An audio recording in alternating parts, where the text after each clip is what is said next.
et du poil de chèvre, des peaux de bélier, teintes en rouge et des peaux de dauphin. Exode 25, 4, 5. Les dix tentures intérieures formant ensemble le tabernacle au-dessus du sanctuaire, Exode 26, 6, étaient constituées des matériaux déjà considérés. Il y avait encore 3 couvertures faites avec d'autres matériaux.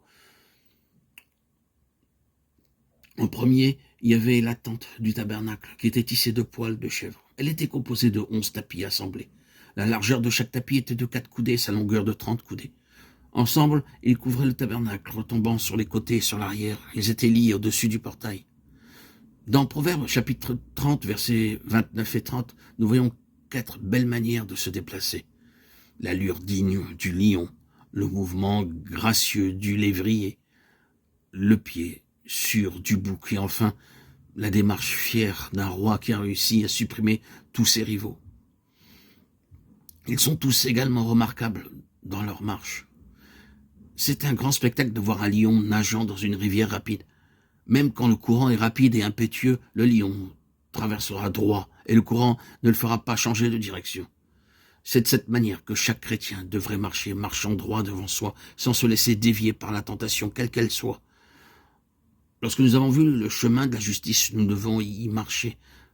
Marchons tout droit, traversant et laissant les difficultés, les obstacles et les épreuves nombreuses. Marcher ainsi est agréable, très attrayant et très plaisant à Dieu. Le lévrier court jusqu'à ce qu'il attrape la proie choisie. Un chien ordinaire sera distrait par un petit morceau d'os. Il s'en contentera. Le lévrier ne s'arrêtera pas, mais si vous utilisez de nombreux os, il continuera de courir jusqu'à ce qu'il atteigne le but qu'il s'est fixé.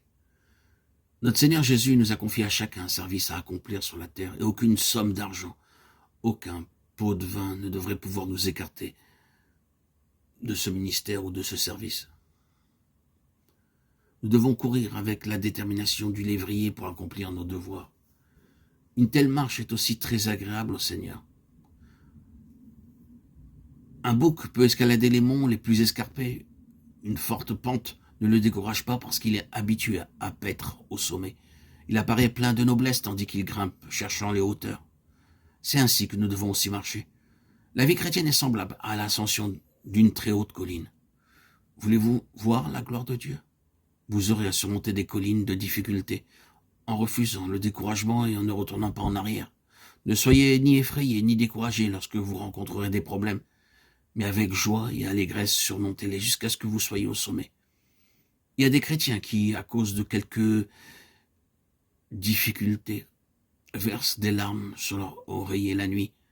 Ils ont honte de pleurer devant d'autres personnes, mais dans leur chambre ils pleurent. De tels chrétiens ne peuvent jamais grandir spirituellement. Vous devez affronter chaque épreuve, tribulation ou difficulté avec joie et gratitude, croyant que mon Seigneur me sortira de là. Enfin, un roi contre lequel personne ne peut se lever fait aussi plaisir à contempler. Sa marche a quelque chose de noble et de majestueux. Le roi qui sait qu'il peut défaire n'importe quelle armée marche triomphalement dans les villes de ses ennemis. C'est un tel chrétien que vous devez être. Notre Seigneur veut que vous viviez une vie de triomphe et de victoire. C'est pour cela qu'il vint dans le monde. Vous ne devriez pas être un chrétien ballon. Avez-vous vu un chrétien ballon? Si vous donnez à un ballon un bon coup de pied, il va très haut. Mais quand une épine le pique, il devient plat. Alors, vous demandez ce qui est arrivé à votre ballon. Un petit moment avant, il rebondissait, maintenant le voilà dégonflé. Tout cela parce qu'une petite épine l'a piqué. Alors vous devez lui mettre une rustine et le regonfler. Il y a hélas beaucoup de chrétiens de la sorte. Aux réunions, ils sont très heureux, ils bondissent très haut, spirituellement parlant, ils chantent joyeusement. Mais lorsqu'il n'y a plus de réunion et que vient une petite épine, ils descendent et se dégonflent pendant de nombreux mois, jusqu'à ce qu'à nouveau d'autres prédicateurs viennent les rapiécer, les regonfler. Ce sont des chrétiens ballons. Notre Seigneur veut que nous soyons à l'image d'un roi contre qui personne ne peut se lever. Il nous désire tels que le lévrier, le lion et le bouc. Il y aura des difficultés liées à de nombreuses épreuves. Mais si nous lui tenons la main et regardons à lui, nous sommes plus que vainqueurs par sa croix. C'est la leçon de la couverture de poils de chèvre.